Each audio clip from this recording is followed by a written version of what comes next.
3 மாத குழந்தையில வந்தாங்க. ஃபுல்லாக வந்து லிவர் வந்து டேமேஜ் ஆகி வயிறு கால் எல்லாமே வீக்கம் அடைஞ்சிருச்சு. அவங்க வந்து முடியாதுன்னு சொல்லிட்டு வந்தாங்க. முழுமையாக லிவர் மாத்திரை ஸ்டேஜில் வந்தாங்க.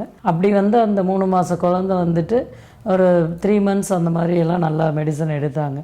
அதுக்கு பிறகு முழுமையாகவே லிவர் வந்து அவங்களோட லிவரே அவங்களுக்கு வளர்ந்துருக்கு. அந்த குழந்தை இப்போ 4th 5th படிச்சுட்டு இருக்காங்க. வயிறெல்லாம் உப்பசமாக இருக்கிற மாதிரி இருக்கும், வயிற்று வலி இருக்கும், மோஷன் சரியாக போகாது, தூக்கமின்மை இருக்கும். நிறைய பேர் தூக்கமின்மையினாலேயும் மஞ்சக்காமலைகள், லிவர் மட்டும் கிடையாது, பித்தப்பை கல் இருந்தாலும் மஞ்சக்காமலை ஏற்படும். தாத்தாட்ட சாப்பிட்ருக்காங்கன்னா அவங்க 40 வருஷத்துக்கு முன்னாடி வந்திருப்பாங்க, அவங்களோட மகன் அடுத்து அங்கே வராங்க இல்லையா, அப்படி பரம்பரையாக வரவங்க தான் எங்களுக்கு ஜாஸ்தி. வெளி மாநிலங்கள்லேயுமே எங்ககிட்ட ரெகுலராக பேஷண்ட்ஸ் வந்து அங்கே ஏதாவது ப்ராப்ளம் அப்படின்னாக்கா எங்ககிட்ட வந்து இந்த மாதிரி கொடுங்கன்னு சொல்லிட்டு வாங்கிட்டு. எங்களோட மூலிகைகளில் எந்த சைடு எஃபெக்டும் இல்லாதனால உணவே மருந்து அப்படிங்கிற மாதிரி தான் எங்களோட மருந்து இருக்கும்.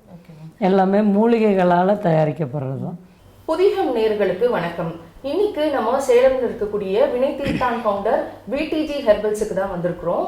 இங்க வந்து பாத்தீங்கன்னா கிட்டத்தட்ட 200 ஆண்டு கால பாரம்பரியத்துடன் ஜாண்டஸ் மற்றும் கல்லீரல் போன்ற நோய்களுக்கு வந்து பாரம்பரியமா பச்சிலை மருந்துகளை வழங்கி சிகிச்சை வழங்கிட்டு வரக்கூடிய டாக்டர் சுமதி மேம் நம்ம கூட இருக்காங்க.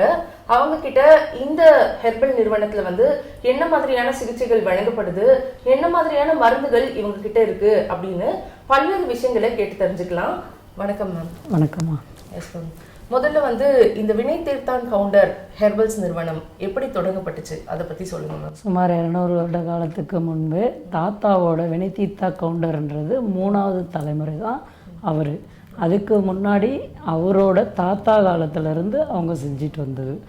அவர் தாத்தா 3வது தலைமுறை, அதுக்கப்புறம் அவங்களோட மகன், அதுக்கு அடுத்தது தான் நாங்கள் இப்போ 6வது தலைமுறையாக நாங்கள் செஞ்சுட்டு வந்துட்டுருக்கோமா. Okay ma'am. இந்த வினை தீர்த்தான் கவுண்டர் தாத்தா அவரை பற்றி சொல்லுங்கள் மேம். அவர் வந்துட்டு ஃபஸ்ட்டு இவங்கெல்லாம் நான் வந்த காலத்துக்கு முன்னாடியே அவங்களோட தாத்தாவை பார்த்து அவங்க மக்கள் அப்பப்போ ஊர் மக்கள்லாம் வந்துட்டு ஏதாவது உடம்பு சரியில்லைன்னா அந்த காலத்தில் பாடம் போடுறது, இந்த மாதிரி அந்த காலத்து முறைகளில் செய்வாங்க இல்லையா, அது போன்ற வைத்தியங்கள் கை வைத்தியங்களாக அப்படியே செஞ்சிட்டு வந்தது தான். அதுக்கு பிறகு மஞ்சக்காமலை இதுக்கு எல்லாருக்குமே பரம்பரையாக செஞ்சுட்டு வந்ததுனால மக்கள் தொடர்ந்து அவங்களோட தாத்தா காலத்துலேருந்து வந்ததுனால அவருக்கும் தொடர்ந்து மக்கள் வர ஆரம்பித்தாங்க. அப்போ இது ஒரு காலையில் 4 மணிலேருந்து 6 மணி 7 மணி வரைக்கும் கொடுத்துட்டு அடுத்து அவரோட ஒர்க்குக்கு பார்ப்பார். அந்த மாதிரி போயிட்டு இருந்தது ஃபஸ்ட்டில். அதுக்கு பிறகு தாத்தா காலத்துக்கு இப்போ நான் வந்த பிறகு அவரு கூட நான் ஒரு 10 வருஷம் பயணித்ததில் அவர்கிட்ட கேட்டு தெரிஞ்சுக்கிட்ட விஷயங்கள் இதெல்லாம். Okay ma'am. ஸோ உங்களுக்கு இதில் எப்படி மேம் ஆர்வம் வந்துச்சு? தாத்தா வந்துட்டு நான் மேரேஜ் ஆகிட்டு வந்துட்டு ஒரு 1.5 வருஷத்துலேயே பார்த்திங்கன்னா நிறையா மக்கள் ஒரு நாளைக்கு பார்த்திங்கன்னா 50-100 பேருன்ட்டு அந்த மாதிரிலாம் நிறைய பேஷண்ட்ஸ் வருவாங்க. அப்போ வந்துட்டு என்ன பச்சையில் ஏதோ கொடுக்குறாங்க வராங்கன்ற மாதிரி தான் நானும் அவர் கூட, அப்போ எனக்கு சின்ன வயசு இல்லையா, அப்போ நான் பார்த்துட்டு இருந்தேன். பார்க்கும்பொழுது நிறைய குழந்தைகள், பிறந்த குழந்தைகள், கர்ப்பிணி பெண்கள், அந்த மாதிரி ரொம்ப மஞ்சக்காமலை உள்ளவங்க, ரொம்ப தூக்கிட்டு ஆம்புலன்ஸில் வர்றது, இந்த மாதிரிலாம் கூட அப்போ வருவாங்க. அப்போவே நான் அதை பார்க்கும் பொழுது இந்த பச்சிலை மூலிகையில் இவ்வளோ ஒரு சிறப்பாக இப்போ 3 நாள் கழித்து அவங்க நடந்து வருவாங்க, படுத்து இருந்துட்டு ஆம்புலன்ஸில் தூக்கிட்டு வந்தவங்க கூட நடந்து வருவாங்க. அப்போது எனக்கு வந்துட்டு அப்போ தான் வந்து இது பாரம்பரியம் அப்படின்னு சொல்லும் பொழுது எனக்கு அதில் வந்து ஒரு இன்ட்ரெஸ்ட் வர ஆரம்பிச்சிது. அதுக்கப்புறம் தான் நான் இதில் இன்ட்ரெஸ்ட்டாக கற்றுக்க ஆரம்பிச்சுட்டு பிறகு தான் அவருக்கு பிறகு நம்ம அவர் கூடயே 10 வருஷமாக பயணித்து வந்துட்டுருக்காங்க. இந்த விஜிடி ஹெர்பல்ஸ் வந்து இப்போ சேலமில் மட்டும்தான் இருக்கா, இல்லை வேறு எந்தெந்த மாதிரியான இடங்கள்ல இருக்கா? நிறைய கிளைகள் இருக்குமா. தருமபுரி, ஓமலூர், தாரமங்கலம், மேச்சேரி, இளம்பிள்ளை, வாழப்பாடி, ஆத்தூர், நாமக்கல், ராசிபுரம், ஆண்டலூர் கேட்டில், இங்கே மற்ற மாநிலங்கள்லேயும் நாங்கள் கொரியர் மூலயமா எல்லாருக்கும் வழங்கிட்டுருக்கோம். இதை மஞ்சள் காமாலை அப்படின்னா என்ன, இது எதனால் வருது, அதை வந்து கொஞ்சம் விளக்கி சொல்லு. மஞ்சள் காமாலை அப்படின்னா அவங்களுக்கு வந்துட்டு பார்த்திங்கன்னா கண் வந்து மஞ்சளாக இருக்கும். அது எதனால் வருது அப்படின்னா குடிக்கிற தண்ணினால் வரலாம், அவங்க வாழ்க்கை முறைகள் இருக்குது இல்லையா, நிறைய ஜங்க் ஃபுட் சாப்பிட்றதுனாலையும், அல்லது அவங்களோட தண்ணி குடிக்காமல் நிறைய பேர் அந்த மாதிரி குடிக்கிற தண்ணினாலேயும் வரும். அப்புறம் சுட்ட எண்ணெயிலேயே சுட்ட பதார்த்தங்கள் அந்த மாதிரி சாப்பிட்றதுனாலையும் வரும். குடிக்கிற தண்ணி ஆல்கஹால்னால் வரும். நெக்ஸ்ட்டு பார்த்திங்கன்னா ஜெனட்டிக்காக வருது இல்லையா, அந்த மாதிரி ஜெனட்டிக்காக வரவங்களும் இருக்காங்க. ஆல்கஹால் சாப்பிட்டு லிவர் நிறைய பாதித்து வரவங்களும் இருக்காங்க இங்கே. இதனாலேயும் வரும் மஞ்சள் காமாலை. ஸோ இப்போ ஒருத்தவங்களுக்கு வந்து மஞ்சள் காமாலை இருக்குது அப்படின்னா என்னென்ன மாதிரியான அறிகுறிகள் இருக்கும்? உள்காய்ச்சல் மாதிரி வரும், கை கால் வலி இருக்கும், சாப்பிட முடியாது, கொஞ்சம் தூரம் நடந்தாங்கன்னா மேல் மூச்சு மாதிரி வலி எடுக்கும். இந்த சைடில் பார்த்தீங்கன்னா உங்களுக்கு வயிறெல்லாம் உப்பசமாக இருக்கிற மாதிரி இருக்கும், வயிற்று வலி இருக்கும், மோஷன் சரியாக போகாது, தூக்கமின்மை இருக்கும். நிறைய பேர் தூக்கமின்மையினாலேயும் மஞ்சக்காமலைகள், இந்த லிவர் டிசீஸ் வரும்போது லிவர் பாதித்து வர மஞ்சக்காமலைகள் அதெல்லாம். ஓகே, குழந்தைக்கும் பெரியவங்களுக்கும் வந்து ஒரே அறிகுறிகள் தான் தெரியுமா மேம், இல்லை? அப்படி இல்லை, குழந்தைங்களுக்கு மேக்ஸிமம் சில பேருக்கு அறிகுறிகளே தெரியாது. எப்போவுமே லிவர் வந்து ரொம்ப பாதித்து நிறைய விஷயங்கள்னாலே மஞ்சக்காமலை வரும். லிவர் மட்டும் கிடையாது, பித்தப்பை கல் இருந்தாலும் மஞ்சக்காமலை ஏற்படும். அதே மாதிரி கேன்சர் வந்த பேஷண்ட்ஸ் கடைசி ஸ்டேஜ்லேயும் அந்த பித்த நீர் வர்றதுனால அவங்களுக்கும் மஞ்சக்காமலை வரும். இது மாதிரி பல வகையிலையும் மஞ்சக்காமலை வந்து வரவங்க இருக்காங்க. Okay ma'am. ஸோ இப்போ ஒருத்தவங்களுக்கு வந்து மஞ்சக்காமலை நோய் இருக்குது அப்படின்னு தெரிஞ்சு இங்கே வராங்கன்னா அவங்களுக்கு இந்த இடத்துல நீங்கள் என்ன மாதிரியான டயக்னோசிஸ் பண்ணுவீங்க, என்ன மாதிரியான மருந்துகள் அவங்களுக்கு வழங்கப்படுது? நாங்கள் வரப்போ ஃபஸ்ட்டு நாடி பார்ப்போம். நாங்கள் அந்த காலத்துலேருந்து தாத்தா கிட்ட கற்றுக்கிட்டது வந்து நாடி பார்த்து அதுக்கேற்ப நாங்கள் வைத்தியம் பார்ப்போம். அவங்களுக்கான அறிகுறிகளை நாங்கள் நாடி பார்த்துட்டே கேட்போம். அவங்களுக்கு என்ன மாதிரியான அறிகுறிகள் இருக்குது, எந்த அளவில் அவங்களோட நோய் பாதிக்கப்பட்டிருக்கு, கம்மியாக இருக்கா அதிகமாக இருக்கா அப்படிங்கிறத அதை வச்சுட்டு லிவர் பாதிச்சிருக்கா மற்ற இல்லை யூரினில் மட்டும் இருக்கா அப்படிங்கிறத வச்சு அதுக்கேற்ப நாங்கள் மருந்து கொடுப்போம். இந்த மருந்தை வந்து எத்தனை நாட்கள் வரைக்கும் சாப்பிட வேண்டியிருக்கும்? இங்கே நீங்கள் கொடுக்குற மருந்து எவ்வளோ நாட்களில் வந்து குணமாகுது மேம்? இப்போ வந்துட்டு வெறும் யூரினில் மட்டும் இருக்குது அப்படின்னா சும்மா 1 நாள் 2 நாள் சாப்பிட்டாலே போகும். அது நெக்ஸ்ட் வந்து பிளட்டில் கலந்துட்டு அவங்களுக்கு வந்து அதனோட பாயிண்ட் லெவல்னு இருக்குது. இப்போ 1 பாயிண்ட் 2 பாயிண்ட் 30 பாயிண்ட் 20 பாயிண்ட் அந்த மாதிரி இருக்கும். அதை வந்து கல்லீரல் பாதித்து வர பேஷண்ட்ஸ்க்கு வந்து அதுக்கேற்ப நாங்கள் மெடிசன் கொடுப்போம். இப்போ கல்லீரல் பாதிப்பு ஒரு 50% இருக்குதுன்னு வச்சுக்கோங்க, ஒரு 25 நாள் அந்த மாதிரி 15 நாள் அப்படி போயிருக்கும். நோயோட தன்மைக்கேற்ப நாங்கள் மெடிசன் கொடுப்போம். இவ்வளோ நாளுன்னு ஃபிக்ஸ் பண்ணுவோம்.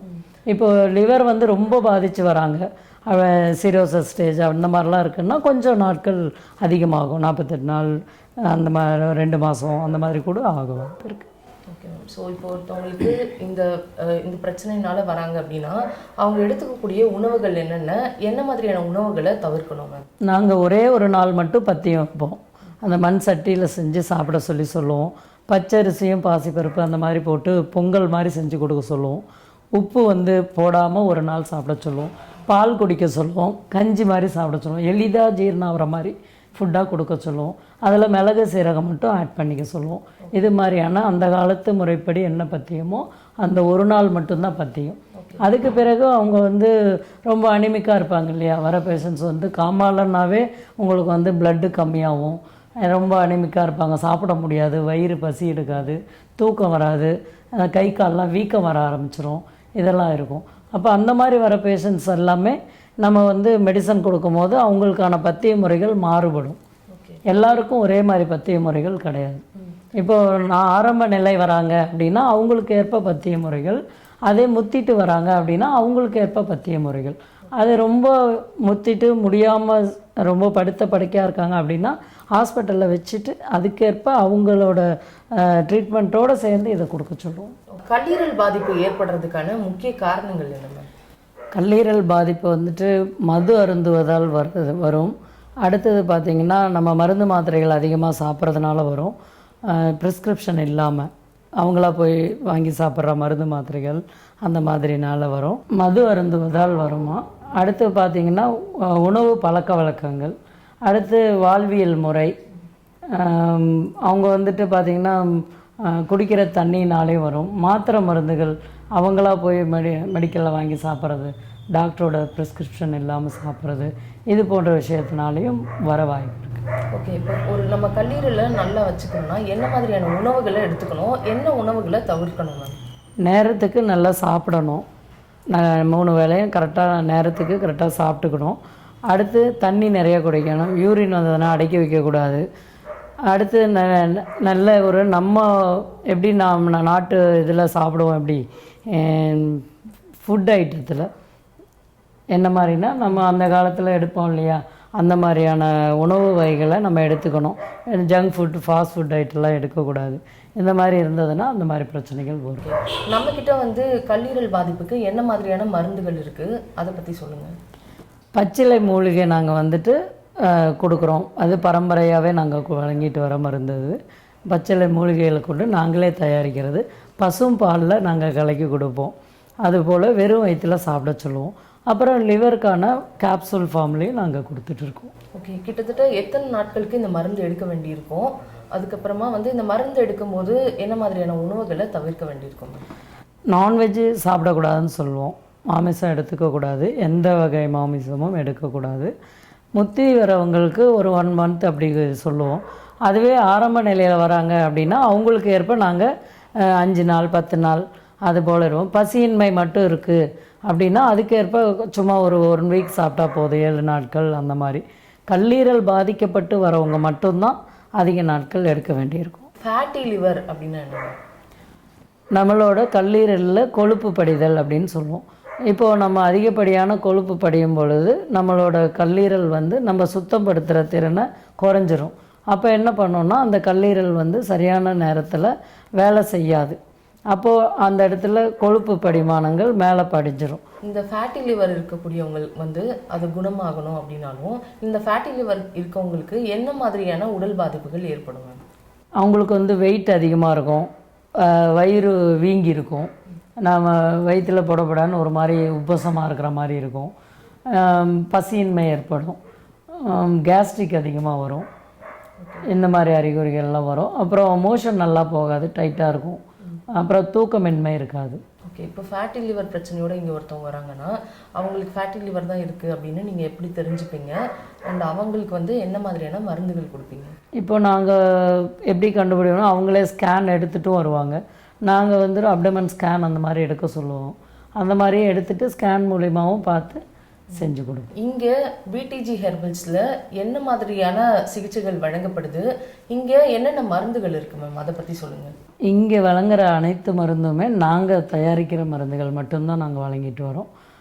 எங்களோட இதில் வந்து லிவர் கேப்சூல்ஸ் இருக்கும். இது போல் லிவர் கேப்சூல் கொடுப்போம், லிவருக்கான மெடிசன்.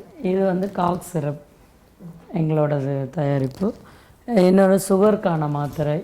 இதுபோல் எங்களோட தயாரிப்பு மருந்துகள் மட்டும்தான் இங்கே நாங்கள் வழங்கிட்டு வரோம். கல்லீரல் பாதிப்பு, கொலஸ்ட்ரால், பிசிஓடி எல்லாத்துக்குமே எங்களோட பசியின்மைக்கு இருக்கிறது, அல்சர் எல்லாத்துக்குமே எங்களோட நாங்கள் தயாரிக்கிற மருந்துகள் மட்டும் பச்சளை மூலிகைகளோட இந்த மாதிரி கேப்சூல் ஃபார்ம்லேயும் நாங்கள் கொடுத்துட்டு வரோம். இப்போ ஒருத்தவங்க பிசிஓடி பிரச்சனையோடு வராங்க அப்படின்னா அவங்களுக்கு வந்து என்ன மாதிரியான மருந்துகள் நீங்கள் கொடுக்குறீங்க? பச்சை இலைகள் தான் நாங்கள் வந்து வழங்குகிறோம். பச்சை இலை வழங்கிட்டு அதுக்கு தேவைப்பட்டுச்சுன்னா அதில் இல்லாத மூலிகைகள் எதுவாக தேவைப்பட்டால் நாங்கள் எங்களோட தயாரிப்பான மாத்திரைகளும் நாங்கள் கொடுக்குறோம். ஸோ எத்தனை நாட்களில் வந்து பிசிஓடி பிரச்சனை சரியாகும்? அவங்களோட நோய் தன்மைக்கு ஏற்ப நாங்கள் வழங்குகிறோம். அடுத்ததான் மேம், தினசரி நாட்களில் வந்து இங்கே எத்தனை நோயாளிகள் வந்து வைத்தியத்துக்காக வராங்க மேம்? இங்கே பரம்பரையாக டெய்லியுமே நாங்கள் அந்த காலத்துலேருந்தே செய்கிறதுனால இப்போ 20 வருஷம் 30 வருஷத்துக்கு முன்னாடி வந்தவங்க முதல் கொண்டு அவங்களும் எங்ககிட்ட பரம்பரையாக அவங்க ஃபேமிலி ஃபுல்லாக வரா மாதிரி எல்லா ட்ரீட்மெண்ட்டுக்கும் வருவாங்க. நிறையா பேர் வருவாங்க. குழந்தைகள், பெரியவங்க, நடுத்தரமான சின்ன பசங்க, பாதிக்கப்பட்ட எல்லாருமே மேக்ஸிமம் நிறைய பேர் வருவாங்க. ஓகே மேம், உங்களுக்கு வந்து இந்த சேலம் சுற்று வட்டார பகுதியில் இருக்கக்கூடிய மக்கள் மட்டும்தான் வராங்களா, இல்லை வெவ்வேறு ஊர்கள்லேருந்தும் இங்கே உங்ககிட்ட எங்களது நம்ம இந்தியாவில் எல்லா மாநிலத்துலேருந்தும் வருவாங்க, வெளிநாட்டிலேயும் வந்து வாங்கிட்டு போவாங்க. நிறைய பேஷண்ட்ஸ் அப்படியும் இருக்காங்க. ஓகே, அடுத்ததான் அந்த மாதிரி வந்து வெளிநாடுகள்ல இருந்தோ இல்லை இங்கே இருக்க மக்களும் வந்து தீரவே முடியாத ஒரு வியாதியால் வந்துட்டு அதுக்கு நீங்கள் வைத்தியம் பார்த்ததுண்டா? அதை பற்றி அந்த கதையை பற்றி சொல்லுங்கள். இப்போது எங்ககிட்ட ஃபஸ்ட்டு வந்து ஒரு 10 வருஷத்துக்கு முன்னாடி இருக்கும் இந்த குழந்தையோட இது. ஒரு 7 வருஷம் 10 வருஷம் அந்த இது இருக்கும், அவ்வளோ டைம் இருக்கும். அதுக்கு முன்னாடி வந்த குழந்தை, அவங்க 3 மாத குழந்தையில வந்தாங்க. அவங்களுக்கு வந்து ஃபுல்லாக வந்து லிவர் வந்து டேமேஜ் ஆகிட்டு வயிறு, கால் எல்லாமே வீக்கம் அடைஞ்சிருச்சு. ஃபுல்லாகவே வீங்கிட்டு அவங்க வந்து முடியாதுன்னு சொல்லிட்டு வந்தாங்க. அப்படி வந்து அந்த 3 மாத குழந்தை வந்துட்டு ஒரு 3 மந்த்ஸ் அந்த மாதிரியெல்லாம் நல்லா மெடிசன் எடுத்தாங்க. எடுக்கும் பொழுது அவங்களுக்கு வந்து முழுமையாக லிவர் மாத்திரை ஸ்டேஜில் வந்தாங்க. அதுக்கு பிறகு முழுமையாகவே லிவர் வந்து அவங்களோட லிவரே அவங்களுக்கு வளர்ந்துருச்சு. வளர்ந்துட்டு அந்த குழந்தை இப்போ 4th 5th படிச்சுட்டு இருக்காங்க. அந்த மாதிரி பார்க்கும்போது அதெல்லாம் தான் எங்களுக்கு கொஞ்சம் இன்னும் நல்ல ஒரு செய்யணும், மக்களுக்கு இந்த மாதிரி நிறைய செய்யணும் அப்படிங்கிற ஒரு மோட்டிவேஷனலாக இருக்குது. வெளிநாடுகள்லேருந்து வந்தாங்கன்னு சொல்கிறீங்கல்ல மேம், அவங்க நிறைய மேக்ஸிமம் மஞ்சக்காமலை அவங்க எப்படின்னா இந்த நம்ம இந்தியாவிலேருந்து வெளிநாடு போகிறாங்க இருக்காங்க இல்லைங்களா, அவங்க மூலயமா அவங்க வந்துட்டு இந்த மாதிரி மஞ்சக்காமலை அப்படின்னாக்கா எல்லா இடத்துலையுமே இலங்கை மற்ற எல்லா நாடுகள்ல இருந்தும் வந்து வாங்கிட்டு போய் கொடுத்துருவாங்க. நாங்கள் அவங்களுக்கெல்லாம் கேப்சூல் ஃபார்மில் கொடுத்துருவோம். என்னென்னா இப்போ ஒரு 20-25 வருஷம் இப்போ தாத்தாட்ட சாப்பிட்ருக்காங்கன்னா அவங்க 40 வருஷத்துக்கு முன்னாடி வந்திருப்பாங்க, அவங்களோட மகன் அடுத்து அங்கே வராங்க இல்லையா, அப்படி பரம்பரையாக வரவங்க தான் எங்களுக்கு ஜாஸ்தி. இந்த இங்கே லோக்கலில் இருக்கவங்க மட்டும் கிடையாது, இவங்க வந்து வெளி மாநிலங்கள்லேயுமே எங்ககிட்ட ரெகுலராக பேஷண்ட்ஸ் வந்து அங்கே ஏதாவது ப்ராப்ளம் அப்படின்னாக்கா எங்ககிட்ட வந்து மருந்துகள் இந்த மாதிரி நாட்டு மருந்துகள் இந்த மாதிரி கொடுங்கன்னு சொல்லிட்டு வாங்கிட்டு போங்க. ஏன்னா எங்களோட மூலிகைகளில் எந்த சைடு எஃபெக்டும் இல்லாதனால உணவே மருந்து அப்படிங்கிற மாதிரி தான் எங்களோட மருந்து இருக்கும். எல்லாமே மூலிகைகளால் தயாரிக்கப்படுறது தான். ஓகே, உங்களோட பிரான்ச்சஸ் வந்து வேறு எங்கெங்கெல்லாம் இருக்குது?